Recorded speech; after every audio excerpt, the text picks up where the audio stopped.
Until I found this photo from Grand Mere State Park. This is from Joshua Nowicki, and what you're seeing here is a mirage. We typically would not be able to see this from the Lake Michigan shore. We talked about this last night. Conditions are right on the lake that we're actually seeing a mirage of the Chicago skyline. Very interesting here. Here's what's happening. This is a good example of a superior mirage. So Joshua was on the Lake Michigan shore. He was looking towards the west, and Chicago's beyond the horizon. Should not be able to see it. However, with the right conditions, we have an inversion. We have cold air near the cold lake water and some relatively warmer air above it. This will bend the image of that skyline back towards the viewer. And so typically we would not be able to see this. This image would be viewable from much, much higher in the sky, up in space. But instead, we're able to see it on the Lake Michigan shore.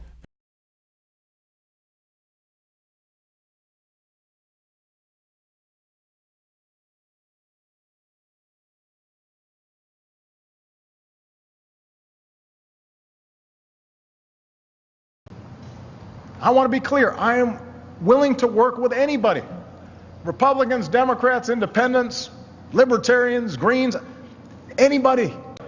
We don't have time for a meeting of the Flat Earth Society.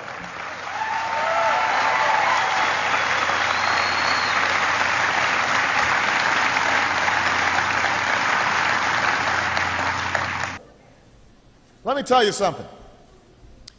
If some of these folks were around when Columbus set sail,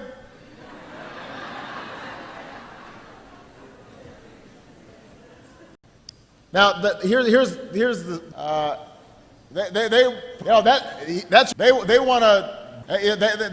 they must have been founding members of the Flat Earth Society. They would not have believed that the world was round.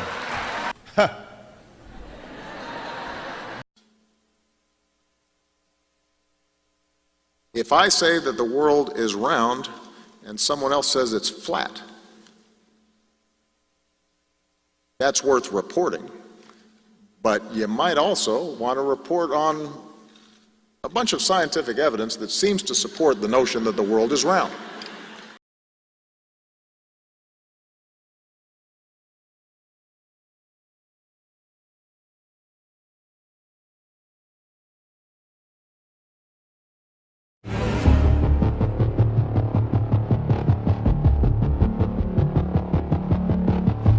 Orion is getting ready to launch. My name is Kelly Smith, and I work on navigation and guidance for Orion. Orion is NASA's next-generation spacecraft. Built with versatility in mind, it can take astronauts deeper into space than we've ever gone before, to an asteroid or even onto Mars. For these missions, Orion has to be one tough spacecraft, withstanding high speeds, searing temperatures, and extreme radiation. Before we can send astronauts into space on Orion, we have to test all of its systems. And there's only one way to know if we got it right: fly it in space. For Orion's first flight, no astronauts will be aboard. The spacecraft is loaded with sensors to record and measure all aspects of the flight in every detail. As we get further away from Earth, we'll pass through the Van Allen belts, an area of dangerous radiation. Radiation like this could harm the guidance systems, onboard computers, or other electronics on Orion. Naturally, we have to pass through this danger zone twice, once up and once back. But Orion has protection. Shielding will be put to the test as the vehicle cuts through the waves of radiation. Sensors aboard will record radiation levels for scientists to study. We must solve these challenges before we send people through this region of space. We must solve these challenges before we send people through this region of space.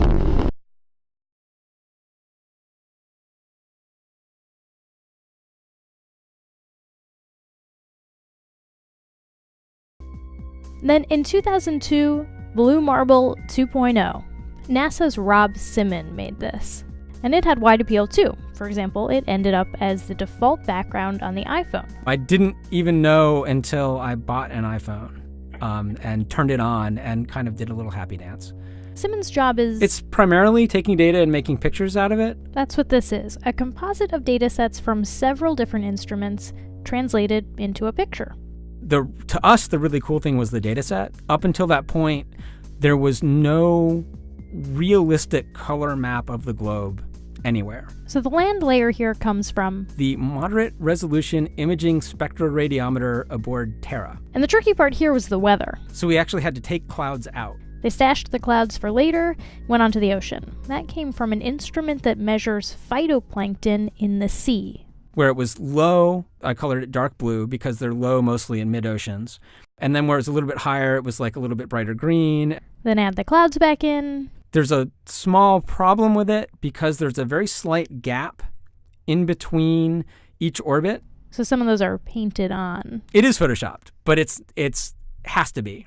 Then there was another layer to sort of simulate the atmosphere. And then there's this little bright spot. It's called the specular highlight. So it's the reflection of sunlight off of water. Those are the pieces, but you can't just slap them all together. It just didn't look realistic. It looks kind of flat, or the clouds are sort of too see-through. So I just hit Command-Z a lot. There's artistry to creating the world.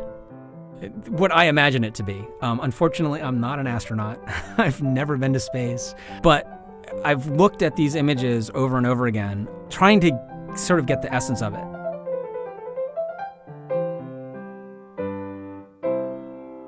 It is photoshopped, but it's has to be. It is photoshopped, but it's has to be.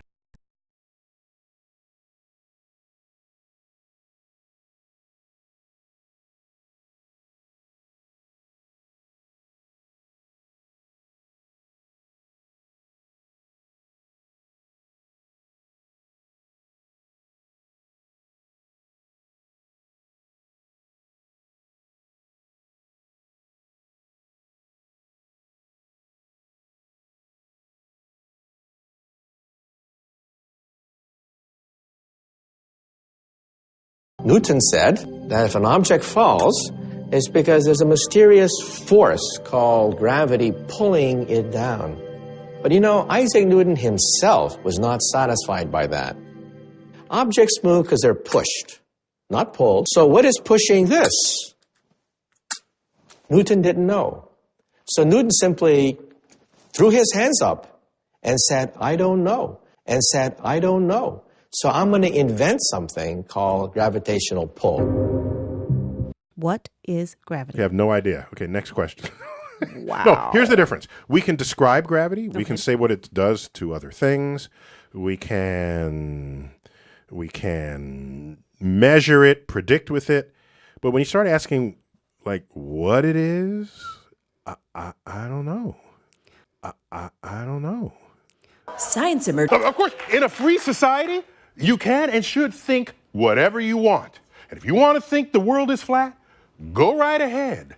But if you think the world is flat and you have influence over others, as would successful rappers or even presidential candidates, then being wrong becomes being harmful to the health, the wealth, and the security of our citizenry. So that's right, B.O.B. When you stand on the shoulders of those who came before, you might just see far enough to realize the Earth isn't flat. And by the way, this is called gravity. This is called gravity.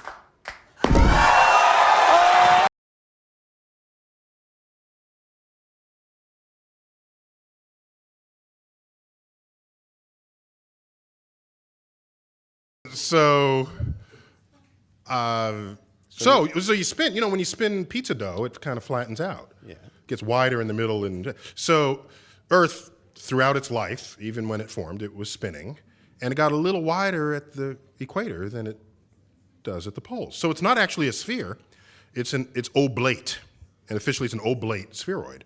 That's what we call it. But not only that, it's slightly wider below the equator than above the equator. A little chubbier. A little chubbier. Yeah. Chubby's a good way. It's like pear-shaped. Yeah. It's like pear-shaped. Yeah. So it turns out the pear-shapedness is bigger than the height of Mount Everest above sea level.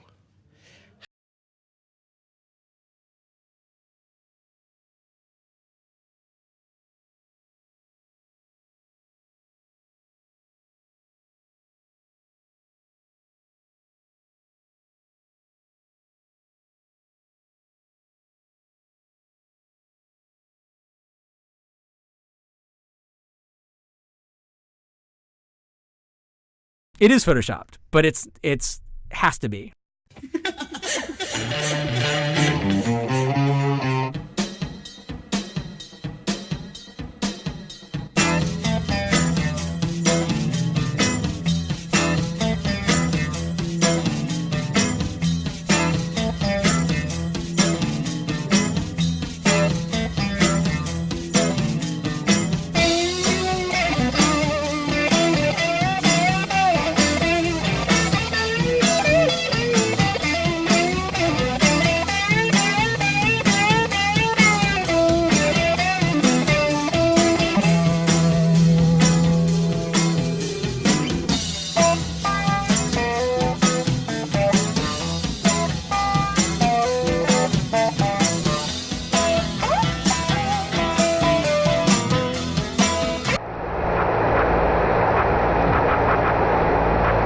One small step for man,